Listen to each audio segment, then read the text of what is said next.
But If it's on, I don't get Okay. Especially if you don't have this. oh yeah. They got dark out. Yes, I'd be glad to. I talked to Okay.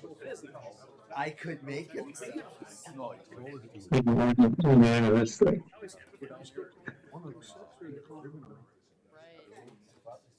Yeah, that's kind of scratching it. I mean, I'm very flexible.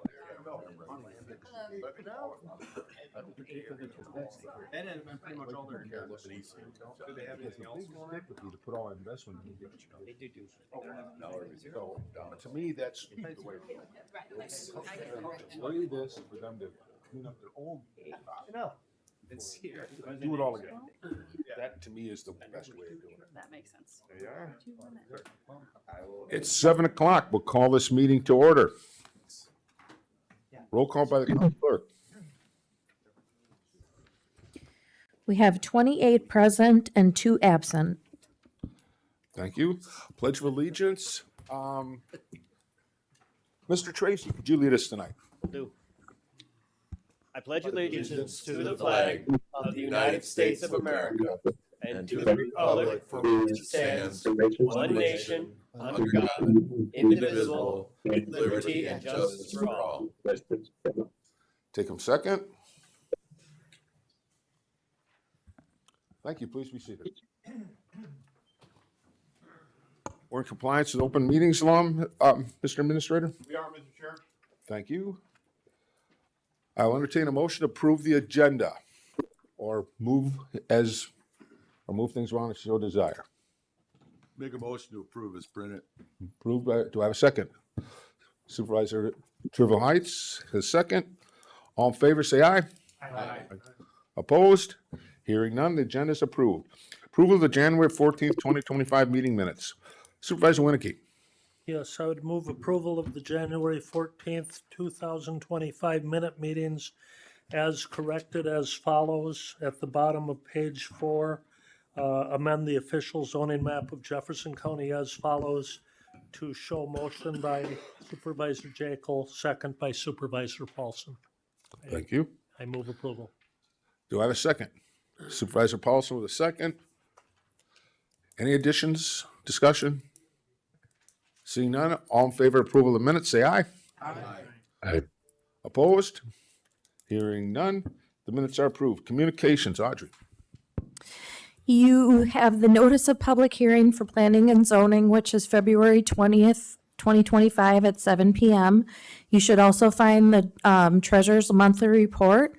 And then you should also have the county board yearly summary report. Thank you. Thank you very much, Audrey. Takes us to public comment on things that are on the agenda. There's a second period of public comment at the end for things that are not on the agenda. So first of all, you have 3 minutes. I have Eric Kohler. Please come up to the mic.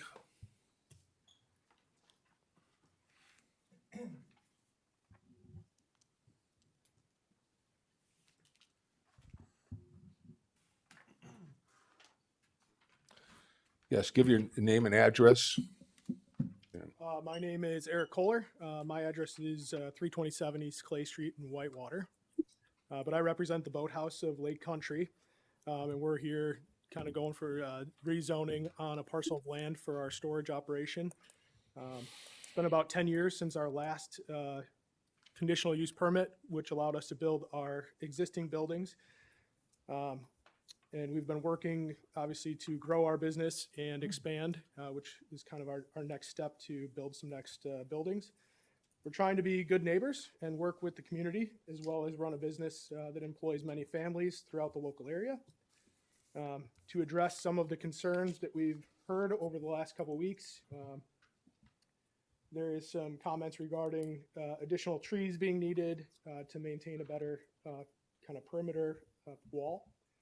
You can definitely work with the community to plant those as needed in the spring, depending on what Mother Nature gives us for a timeline. And then The other comments related to automatic gate needing to be installed. We do have an automatic gate there. It is operational. It takes about 45 seconds to open and close. We do have additional padlock on the gate for security reasons. We chain the gate each night or whenever we're going to be away for an extended period of time. So the guys do open and close that portion of it manually. We do not sell outdoor storage spaces at this property. We do use outdoor parking during our seasonal influx of business each spring and fall. Additionally, there are empty trailers we park and are used during the normal course of our business operation. Some of the photos shown in some of the correspondence do indicate that that was during our busy times in late September or in the early spring for our summerized and winterized seasons. Other than that, we appreciate your guys' time and look forward to hopefully being able to expand our operation. Thank you. Rick Donner.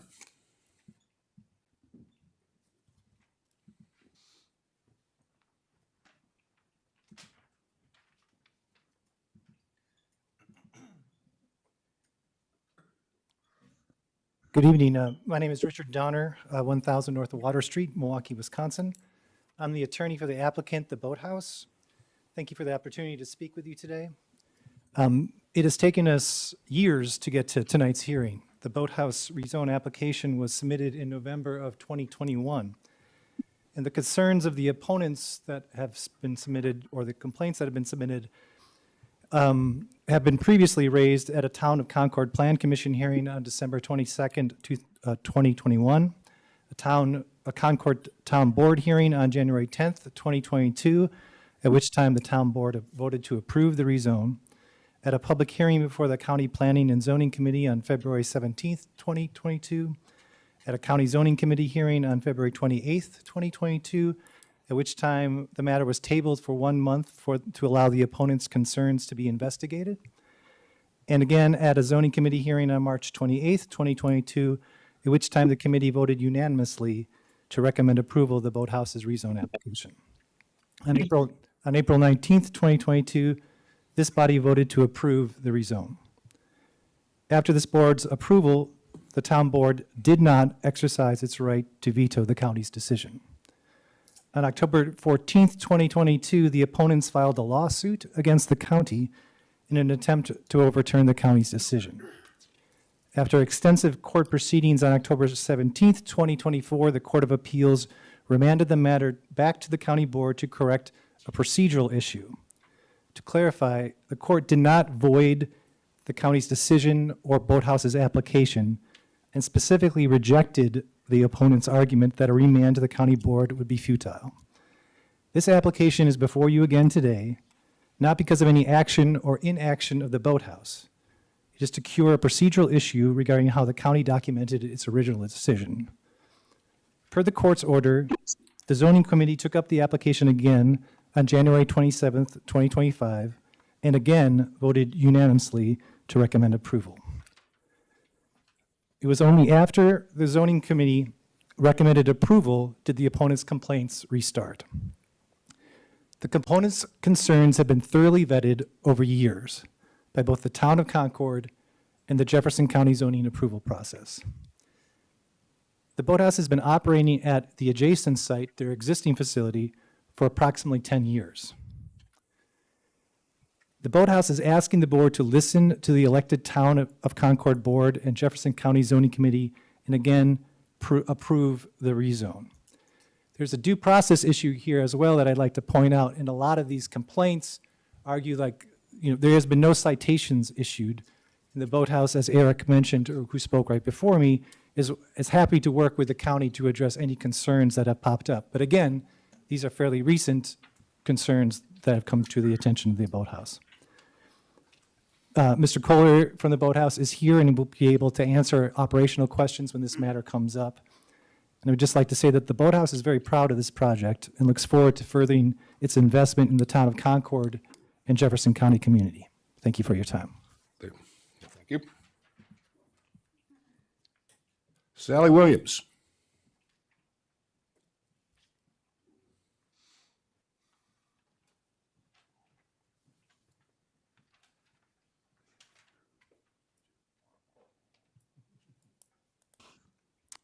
My name is Sally Williams, W2403 Northside Drive. I'm on the Plan Commission in the town of Concord.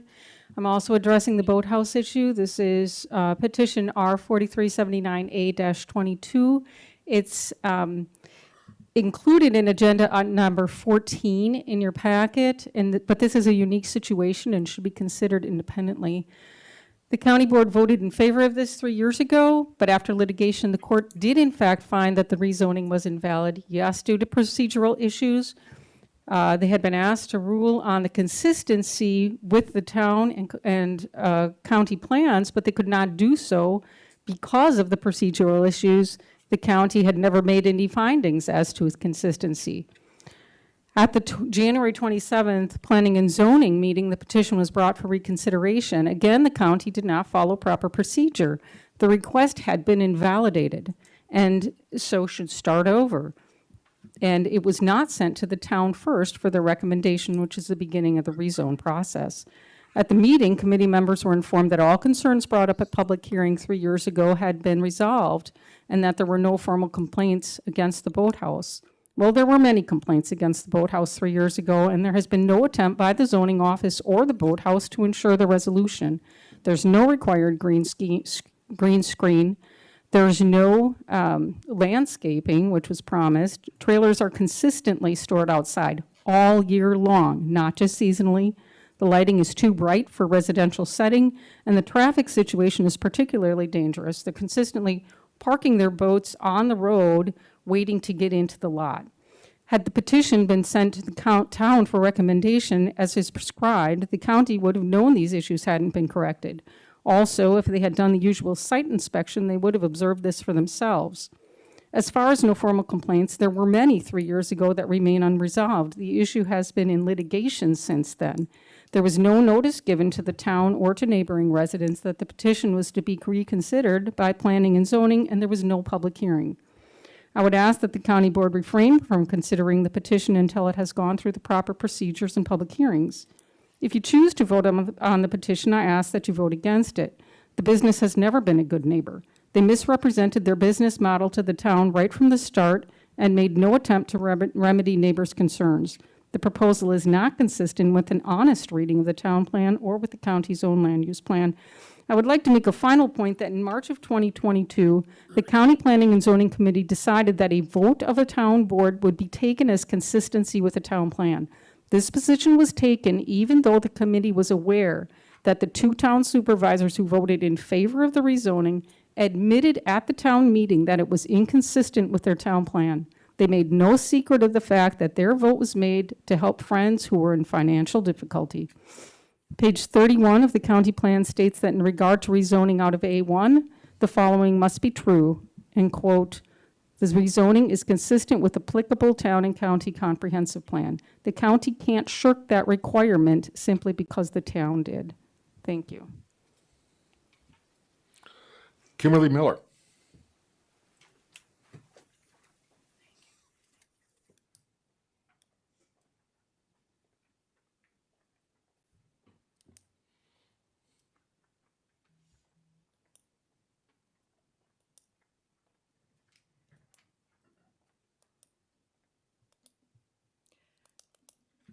Good evening. I'm Kimberly Miller. I live at N6240 Stonewood Drive, Watertown, Wisconsin. Thanks for the opportunity to address you tonight. Although I'm the one speaking at the moment, I represent a group of people. More than 40 people protested this rezone at the initial public hearing through letters, spoken testimony, and a petition. More than 30 people contributed funds to support the legal appeal. Even more people ask us for updates about the case. There's folks who wanted to be here tonight and were not able to be here and want us to speak for them. The staff report presented to you in your packet contains some inaccurate or incomplete information. First, in 2022, the town board did not base their vote on the town's comprehensive plan. No one in Concord, including the supervisors who voted for this rezone, believes that the rezone is consistent with the town plan, whether that be the 2009 plan or the 2022 plan. Second, every definition of A2 zoning that I found in the county comprehensive and land use plans included the word agricultural. These boat storage barns are not agriculture or agriculture related. They're not a side business for a farmer. And then the ordinance states that there is no fiscal impact. In fact, if there is a legal appeal, this will have a fiscal impact. Because we did not request any monetary compensation, the county's lawsuit insurance did not cover our claim when in terms of, you know, what faced with Concord. So we would ask you to postpone this for further investigation so that you can avoid costs to the county, costs otherwise in terms of having to, you know, go through appeals. As we also demonstrated by email, the petitioners have not addressed concerns that were raised 3 years ago. They weren't just raised in the last couple of weeks, they were raised before. So we request that you send this back to the zoning committee for further process or else deny the rezone. Please require input from the current town board. Also, please ask the committee to monitor about the progress on the conditional use permit issues. It seems like the padlock on the gate negates the benefit of having an automatic gate opener because it still involves, Highway B is an extremely busy road, and partially blocking a single lane of that, right, you know, going toward a pretty significant intersection just is a significant concern.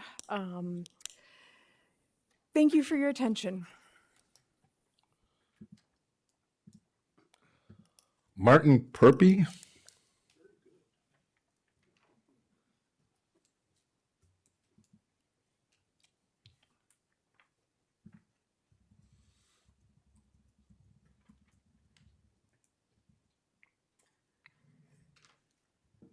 My name is Martin Purpey.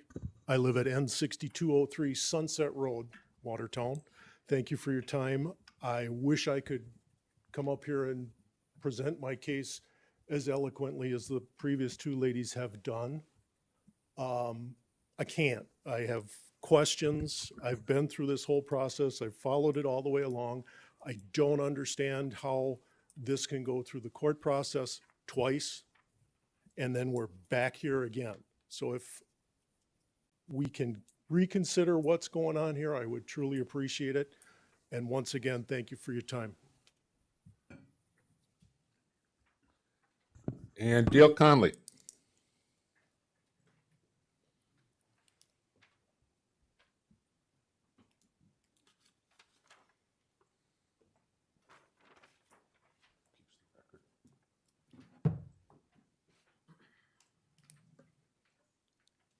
Hello, I'm Dale Conley and live at N6240 Stonewood Drive, Watertown, Wisconsin.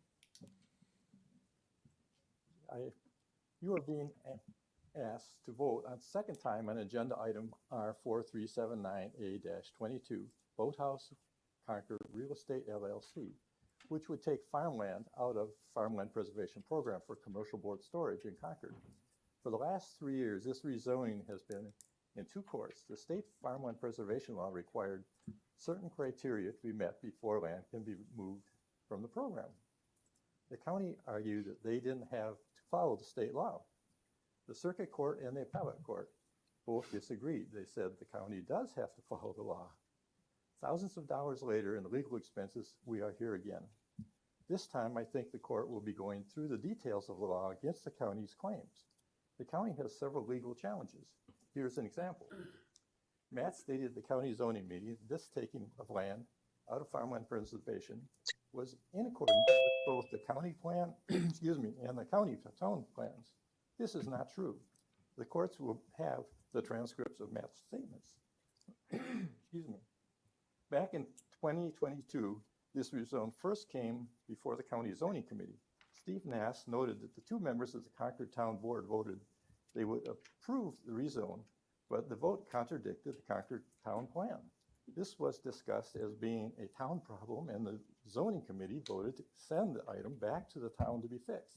The town should follow its own plan. If this town wanted to rezone, it should amend its plan. That was the proper way for the community to solve the problem. But a month later, the county put the rezone back on the zoning committee agenda, didn't notify the town. I was the town chairman. I heard a rumor called Matt. He told me that the county had changed its policy and will now take a vote of 2 supervisors and ignore the state law requiring the rezone must be consistent with the town plan. Still pushing that narrative today, but I don't think it's going to stand up in court. People of Concord are very concerned that this rezoning, which doesn't follow the town plan, will set a precedent that the county will follow when administering future zoning. Hopefully, you have received a brief from our attorney summarizing more of the legal problems. So I ask you to save the taxpayers thousands of dollars in legal costs, vote against this rezoning, or at least delay it for further consideration. It's very likely the county will lose it in court because it's not following the law. Thank you. That takes us to committees, resolutions, and ordinances. Item number 8, Broadband Working Group endorsing Internet Service Providers application for Broadband Equity Access and Development Program, BEAD, funding for broadband expansion in Jefferson County. This is on your blue sheet. Amanda Trix. Resolution number 2024-80. Endorsing Bug Tussle for BEAD funding for broadband expansion in Jefferson County. Part of the application for the Broadband Equity and Access and Deployment Grant available from the federal government through the state of Wisconsin's Public Service Commission is an endorsement by the county and/or tribe where the project is located, a resolution from the county where the project is located, along with a corresponding letter to the Public Service Commission, can grant an ISP 7 points out of a 100-point application. The Jefferson County Board of Supervisors issued 3 ISP endorsements at their January meeting. The Broadband Working Group issued 1 final invitation for ISPs to present to them for the endorsement consideration.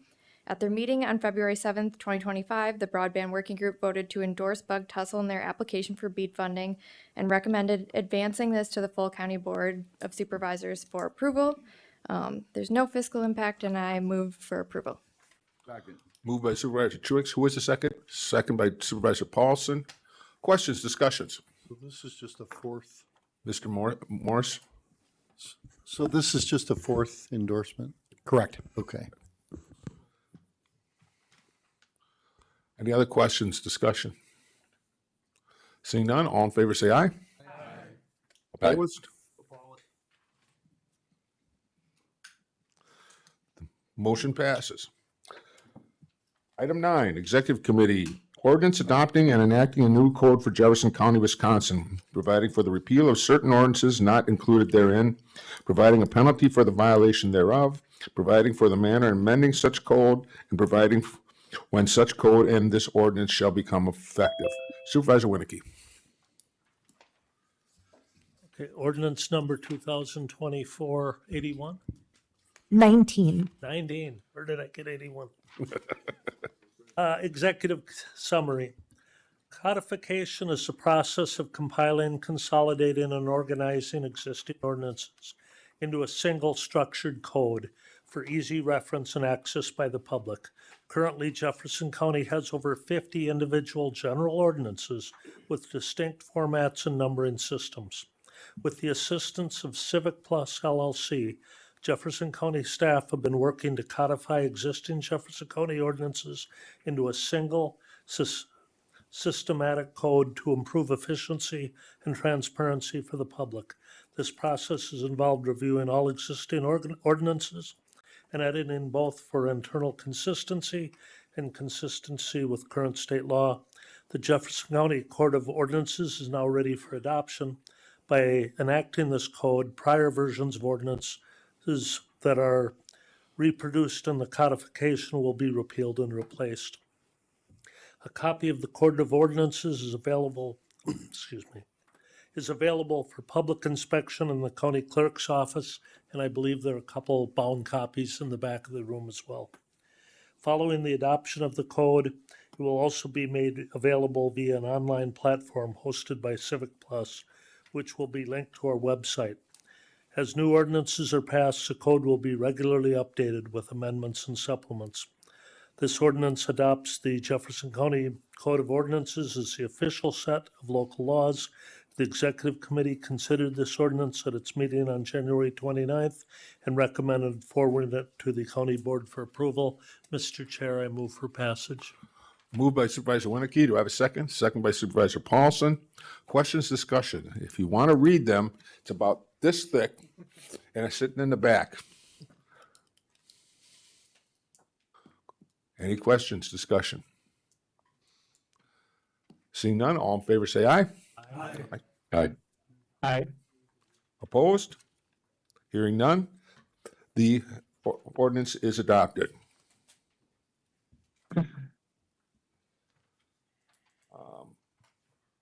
Item 10, Finance Committee. Resolution raising the asset capitalization threshold from $5,000 to $10,000. Supervisor Jones, and he is on Zoom. Thank you, Mr. Chair. Resolution number 2024-81. The term capital assets is used to describe assets that are used in operations that have useful lives extending beyond a single year. Accounting standards require governments to allocate the cost of capital assets over its useful life under the full accrual basis of accounting. The government must select a cost threshold over which these capital assets will be recorded. Jefferson County, like almost all other state and local governments, has historically followed guidance issued by the U.S. Office of Management and Budget, OMB, when selecting its capitalization threshold. On February 10, 1998, Jefferson County approved a resolution that adopted a capitalization threshold of $5,000 as recommended by the OMB.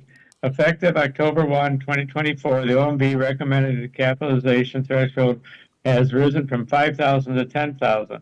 The Finance Committee met on February 4th, 2025, and voted to adopt this recommendation effective on January 1, 2026.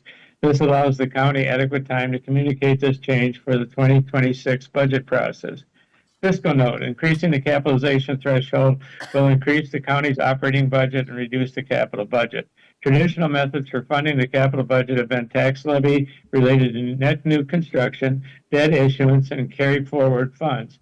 These methods would likely be replaced by a combination of property tax levy, revenue growth, and other general purpose revenues such as sales tax or shared revenue, and a reduction of operating expenses.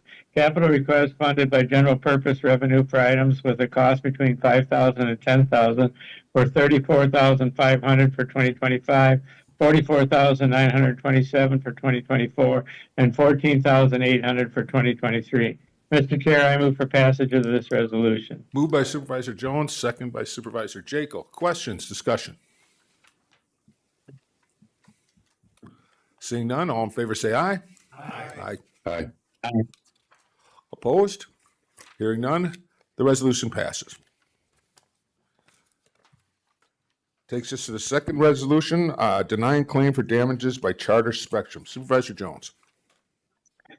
Resolution number 2024-82. A claim has been made against Jefferson County for damages. The claim has been reviewed by the county insurance carrier, WMIC, and was recommended for disallowance based on the finding that the county has no liability for this claim and is not legally responsible for the alleged damages. This resolution formally denies the claim filed against Jefferson County and directs the Corporation Council to give the claimant notice of disallowance. The Finance Committee considered this resolution on February 4, 2025, and recommended forward to the County Board for approval. Fiscal note, this matter has been referred to Wisconsin Municipal Mutual Insurance Company, WMIC, and will be resolved in accordance with terms of the county policy.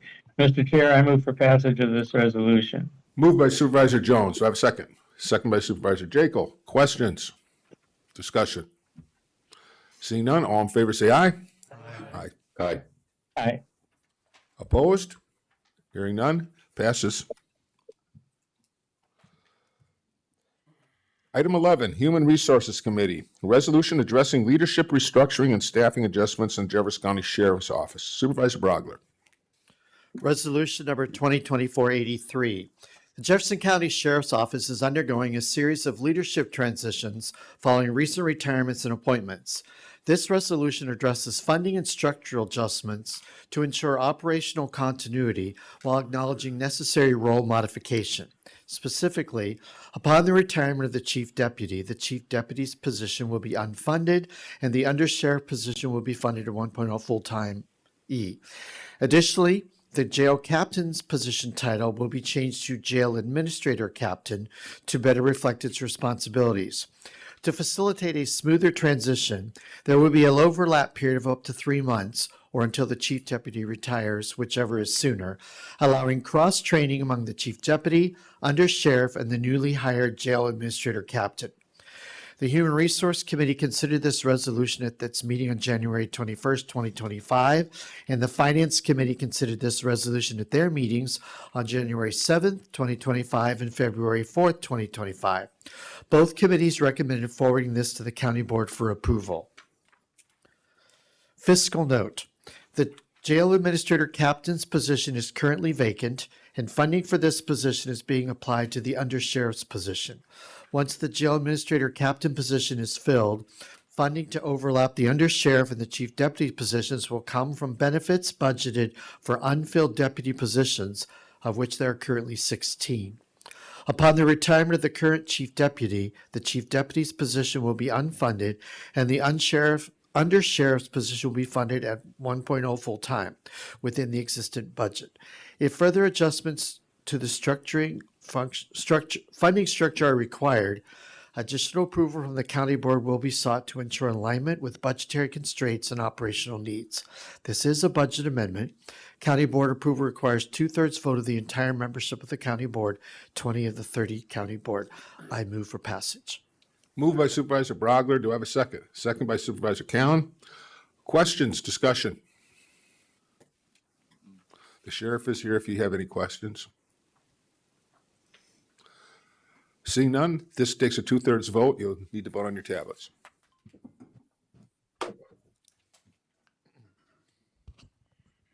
Supervisor Herbst? Aye. Supervisor Jones? Aye. Supervisor Richardson? Aye. We have 28 yes, 0 no, and 2 absent. Thank you. The resolution passes. Item B, resolution amending the 2025 budget to transfer program assistant position from economic development to human services economic support division. Mr. Brogler. Resolution number 2024-84. This resolution proposes amending the 2025 budget to maintain funding for the program assistant position with the Economic Development Department, while authorizing the transfer of oversight and responsibilities for this position to the Human Services Department under Economic Support Division.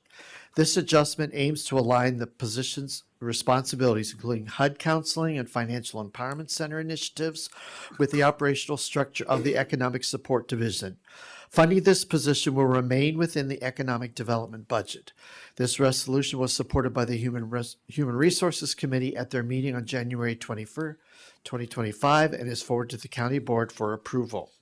Fiscal note. The funding for this position is included in the Economic Development Department 2025 budget, totaling $94,811 for wages and benefit. The funding will remain within the Economic Development budget, while the position's oversight and responsibilities will transfer to the Human Services Department Economic Support Division. No additional fund is required. As this is a budget amendment, the board approval requires 2/3 of the entire membership of the county board, 20 out of 30. I move for passage. Moved by Mr. Brogler. Do I have a second?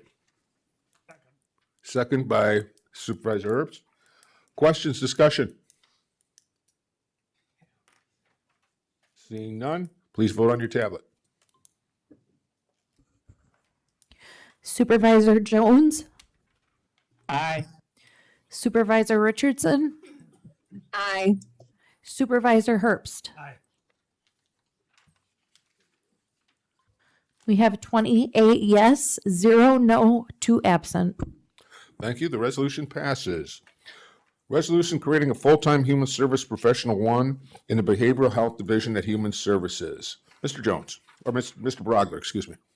Resolution number 2024-85. The Human Services Director recommends the creation of a full-time Human Services Professional 1 position within the 2025 budget. This position will support re-entry and addiction recovery efforts, aligning with Jefferson County's behavioral health objectives. In December 2024, $80,304 was approved by the County Board of Supervisors for wages and benefits for this role under the opioid funding appropriation. Since the approval, it has been determined that this position requires a higher classification than initially assessed. Any additional costs associated with this adjustment will be covered through the opioid settlement funds, ensuring no impact on the tax levy or future budget constraints. Additionally, delaying the hire date to February 1st, 2025 or later will ensure that the $80,304 allocation sufficiently covers the revised cost. This resolution establishes this position and incorporates it into the county staffing plan. The Human Resource Committee supported this proposal at their meeting on January 21st, 2025, and recommends forwarding it to the county board for consideration and approval. Fiscal note. Funding for the Human Services Professional 1 position was approved by the County Board of Supervisors on December 10th, 2024, under the appropriations of opioid settlement funds. This approved amount of $80,304 will cover wages and benefits for 2025, with any additional costs due to the higher classification covered through the same settlement funds. No additional funding or tax levy increase is required.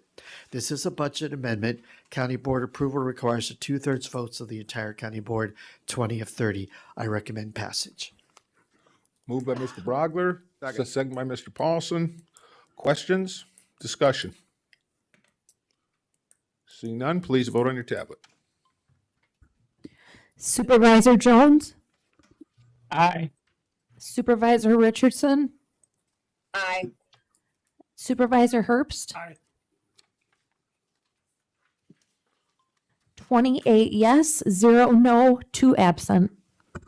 Resolution passes. Item 12, Human Services Board, resolution accepting bid for low-step minivan in Jefferson County Human Services and amending the 2025 budget. Mr. Jones. Whoops. Did I miss?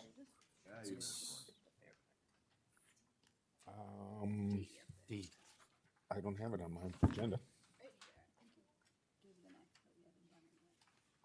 Oh, I'm sorry. Well, Mr. Brogger got one more. Yep.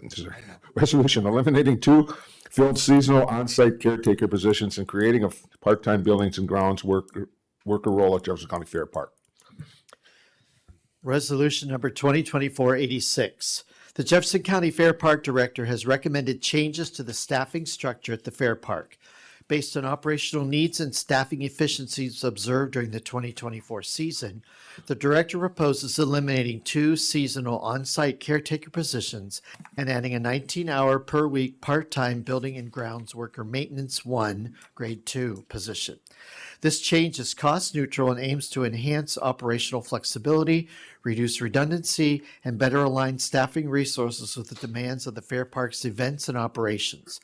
The on-site caretaker positions have been filled by 2 individuals who have returned annually for the past 8 years, establishing an expectation of continued employment.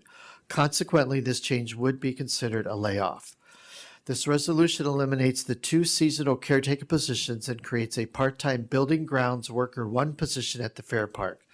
This resolution was supported by the Human Resource Committee at their meeting on January 21st, 2025, and the Finance Committee at their meeting on February 4th, 2025. Both committees recommend forwarding it to the County Board for consideration and approval. Fiscal note.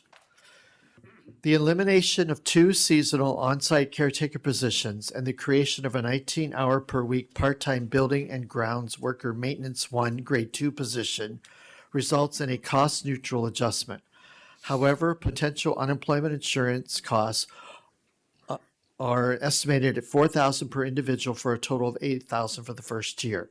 The Fair Park Director believes that the efficiencies of a new part-time position will provide ample savings to cover any potential unemployment expense. No additional tax increase is required. This is a budget amendment. The County Board approval requires 2/3 vote of the entire board, 20 of the 30 members. I move for passage. Moved by Supervisor Brogler, second by Supervisor Jekyll. Questions, discussions?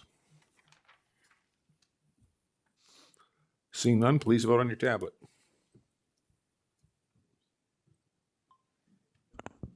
Supervisor Jones? Aye. Supervisor Richardson? Aye. Supervisor Herbst?